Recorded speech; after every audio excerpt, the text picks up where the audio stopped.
Junior Dos Santos. Looking for his 16th UFC win. He won the heavyweight title back in November of 2011. Dos Santos is in black. Ciro Gane is in blue. Here we go. And a heavyweight fight inside the Apex Octagon is always like, it's chills, like, because you never know how fast things can end. Because it's such a short, small octagon. Small amount of room to move. Matt Mitrione used to say, I take 2 steps backward, I'm on the fence in this 25-footer. Early submission attempt here from Gane. Gane holding on to the neck. If he's got him in the front headlock.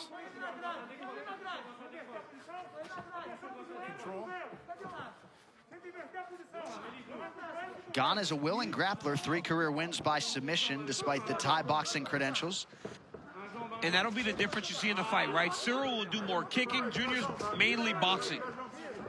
But when he's flowing, when he's jabbing to the body, when he's throwing the right hand effectively, he's a lot to deal with still. Gane has some heavy kicks. And you see right away he's attacking the legs of Junior. Utilizing that reach advantage, staying on the outside. And the reach advantage, of course, accentuated by his kicking because he's using his legs. Junior's never been a big kicker. He has kicks, stopped Mark Hunt with that wheel kick, but most of his attack is with his hands. And right now you see Junior has a very good jab to the body. That's when he's fighting effectively. But right now, because Gane is a southpaw, now the lead hand that has to go to the body is the right hand, and it puts him in danger.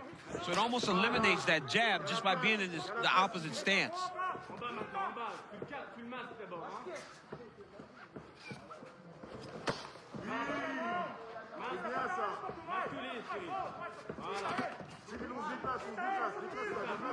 Gane snuck that kick up high. He's mixing it up well.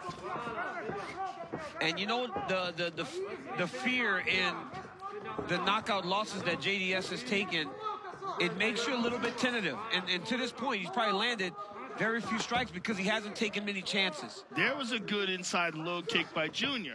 Junior showing that he can kick as well. Gane's got him on his back foot here, though. Backing him up.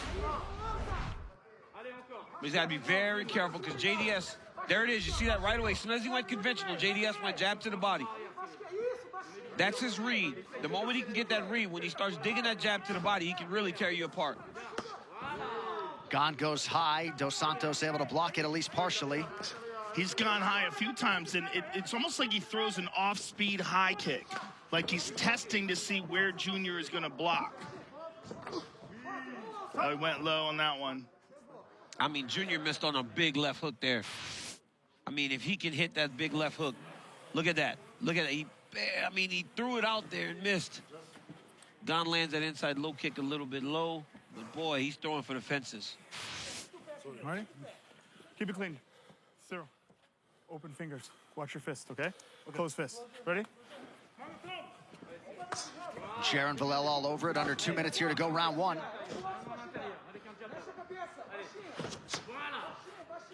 Nice inside leg kick there.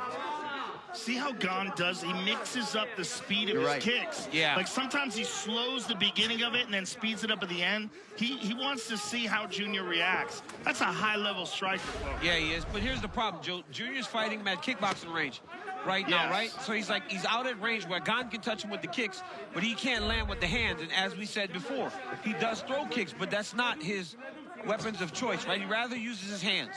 Yeah. Especially against a guy like Gane. And Gane goes to the body there as well. And even if you block these beat you up, man. And they take away your ability to punch hard. Especially from a guy who kicks like Gane. Having a lot of success out of the southpaw stance. Beautifully placed with the body kick there. Well, that's the problem, right? Gane is way too comfortable, right? Just standing out there at range. The fight's too clean. Yeah. You fight a guy like that clean, man, he'll just pick you apart from the outside. Junior has to take a little bit of risk, you know, to get close and let his hands go. Extend those combinations a little bit. And the more time he spends on the outside, the harder that becomes to do because he's getting beat up. Ooh, he's swinging, though. Junior is swinging. Watch the jab to the body here. Oh, Gane's conventional. oh, Junior with a spinning back kick to the body. Yeah, that was nice. Appeared to lay Oh, with the there's heel. that left hook. There's that left hook. And a right hand. Dos Santos with a couple power shots late round one. Junior is swinging.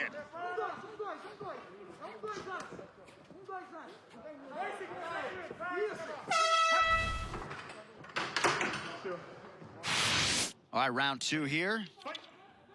Any thoughts, DC, on Luis Doria's message there to Junior Dos Santos after round one? Yeah, I mean, he does need to mix in the takedowns, but you know what I love is seeing Luis Doria still in the corner, right? Very rarely do you see guys stay with the same coaches your whole career. Everybody wants to point the finger. Junior and Luis had the successes together and the failures, and they're a family. But he gave him the right message. Surprise him with takedowns, get close and mix it up a little bit, let your hands go.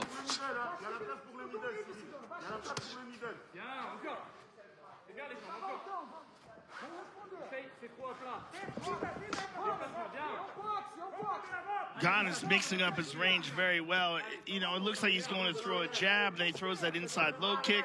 He's making these same feints and reads. Just to watch a big guy like Cyril Gane bounce on his feet the whole time, moving, bouncing, not a stationary target. That's one thing you see with fighters at heavyweight. They're big, they're on their feet. They stay square, flat foot. This guy isn't doing that at all. All right, a minute has gone by here, round two. Trevor Whitman. Cyril Gane, just like Daniel just said, he is bouncing on his toes. He's light for a big heavyweight. I think the key for Dos Santos is to step on his shadow. He has to get his feet inside, so that way he can use that educated lead hand he has. Dos Santos has one of the most educated lead hands in the heavyweight division. He's got a great jab, and that hook comes behind it. I think it's key that Dos Santos gets on his shadow and stops sitting on the outside net kicking range. He just landed a good right hand there. And Gane immediately clinched.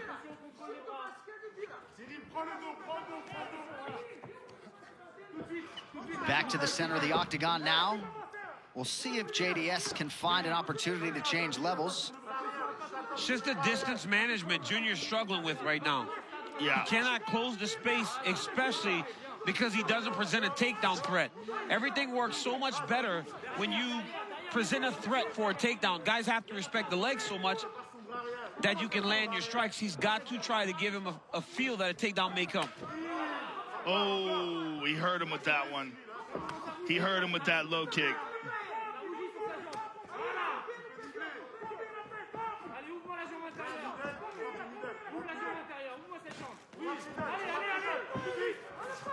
He hurt him.